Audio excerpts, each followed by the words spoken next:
जय हिंद दोस्तों। आप सभी का एफडी क्लासेस में स्वागत है।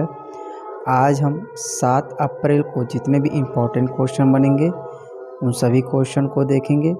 यदि आपको किसी भी क्वेश्चन में किसी भी प्रकार का डाउट हो तो कमेंट ज़रूर कर दिया करें।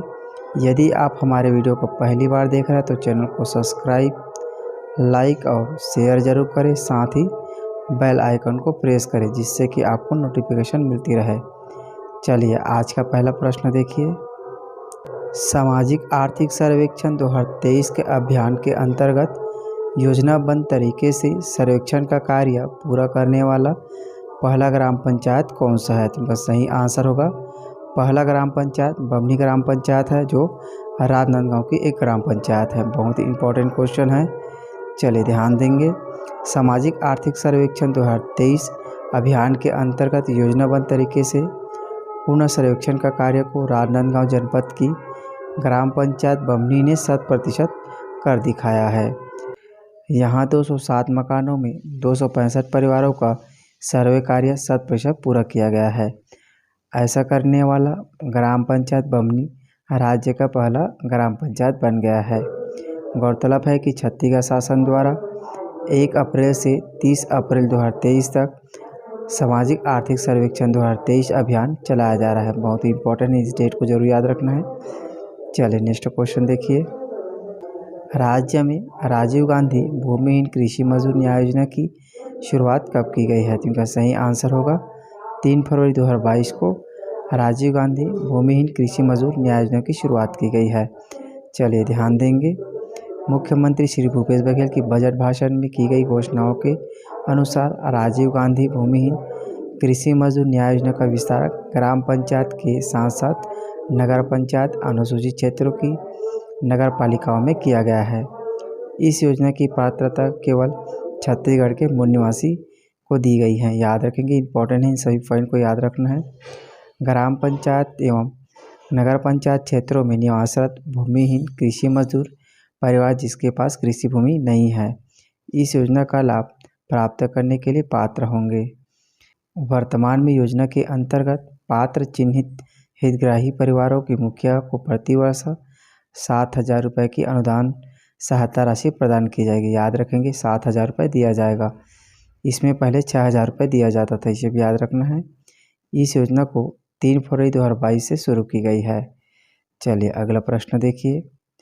गौधन न्याय योजना के तहत 532 करोड़ रुपए को गौपालकों, गौठान समितियों और महिला समूहों को कितने कितने रुपए का भुगतान किया गया है? तो इनका सही आंसर होगा गौपालकों को 2.91 करोड़ रुपए भुगतान किया गया है।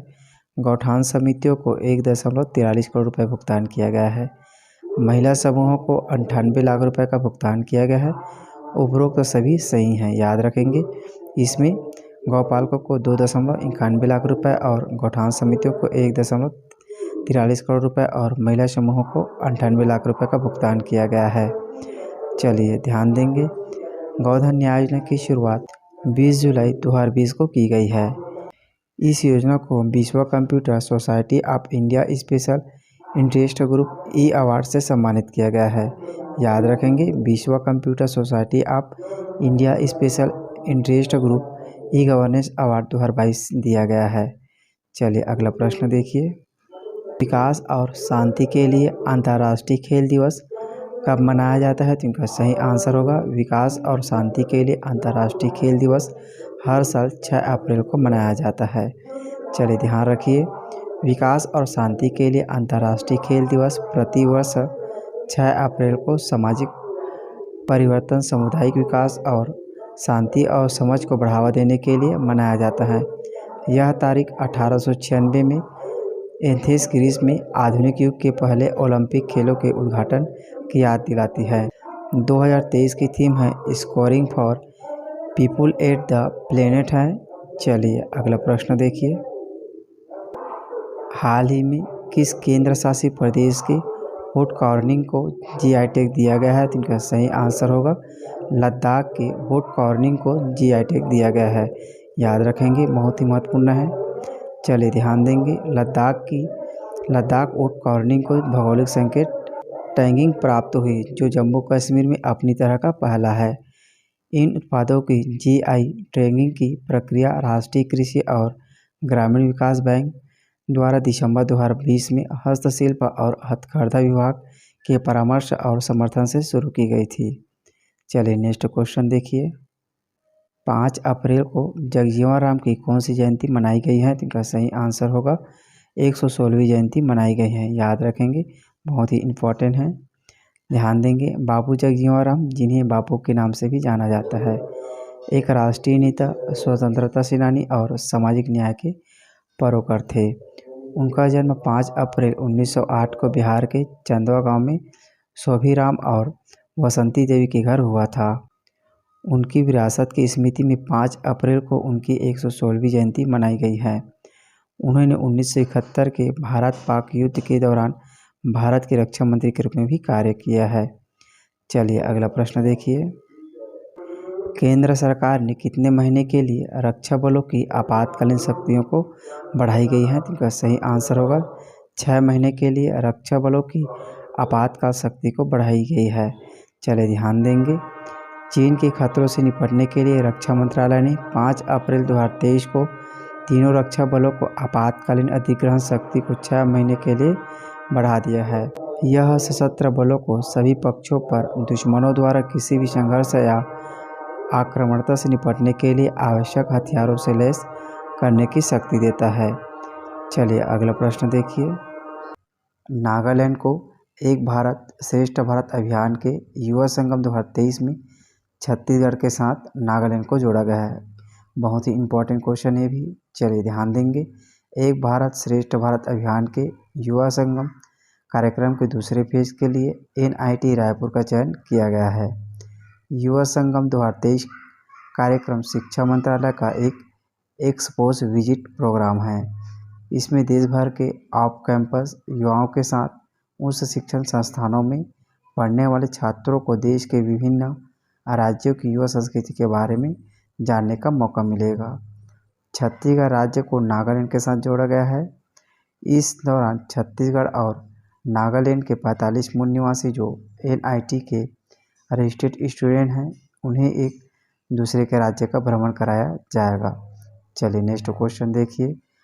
रायपुर नगर निगम ग्रीन ब्रांड जारी करने वाला देश का कितने नंबर का नगर निगम है? तो इनका सही आंसर होगा रायपुर नगर निगम देश का तीसरे नंबर का नगर निगम है जिसने ग्रीन ब्रांड जारी किया है। याद रखेंगे, देश का तीसरे नंबर का है, इसलिए यह बहुत ही इम्पोर्टेंट है। चलिए इम्पोर्टेंट फैक्ट देखिए। उत्तर प्रदेश के गाजियाबाद और मध्य प्रदेश के इंदौर नगर निगम के बाद ग्रीन ब्रांड जारी करने वाला रायपुर नगर निगम देश का तीसरे नंबर का नगर निगम है। रायपुर नगर निगम भी अपना ग्रीन ब्रांड जारी करने की तैयारी कर रही है, जिसमें प्रारंभिक तौर पर 200 करोड़ के ब्रांड जारी करने का निर्णय लिया गया है। याद रखेंगे, 200 करोड़ रुपए के ब्रांड जारी करने का निर्णय लिया गया है। ग्रीन ब्रांड ये ऐसे ब्रांड होते हैं जिनका उपयोग सरकार ऐसी वित्तीय परियोजनाओं में करती है जिसका पर्यावरण पर एक सकारात्मक असर पड़ता है। अगला प्रश्न देखिए। बैडमिंटन खिलाड़ी आकर्षि कश्यप को छत्तीसगढ़ सरकार ने कौन से पद देने की घोषणा की गई है? तो इसका सही आंसर होगा छत्तीसगढ़ सरकार ने उप पुलिस अधीक्षक के पद पर आकर्षि कश्यप को देने का निर्णय लिया है। यह है आकर्षि कश्यप। याद रखेंगे, कॉमनवेल्थ 2022 में इसने सिल्वर मेडल जीत हासिल की है। ध्यान देंगे, आकर्षि कश्यप बैडमिंटन खिलाड़ी है और यह दुर्ग की रहने वाली है। कॉमनवेल्थ खेलों में देश के लिए रजत पदक जीतने वाली छत्तीसगढ़ की स्टार बैडमिंटन खिलाड़ी आकर्षि कश्यप को छत्तीसगढ़ सरकार ने उप पुलिस अधीक्षक पद पर देने की घोषणा की है। चलिए अगला प्रश्न देखिए। पिछले वीडियो में हमने आपसे प्रश्न पूछा था कि राज्य सरकार द्वारा किसान माल और किसान शॉपिंग सेंटर की स्थापना कहाँ किया जाएगा? तो इनका सही आंसर होगा मंडी बोर्ड की भूमि में किसान माल और किसान शॉपिंग सेंटर की स्थापना की जाएगी। चलिए अब आपके लिए आज का प्रश्न है, इंडियन जस्टिस रिपोर्ट 2023 में छत्तीसगढ़ कितने स्थान पर है? तो इनका सही आंसर आप कमेंट बॉक्स में ज़रूर दीजिए। चलिए मिलते हैं अगले वीडियो में। जय हिंद, जय छत्तीसगढ़।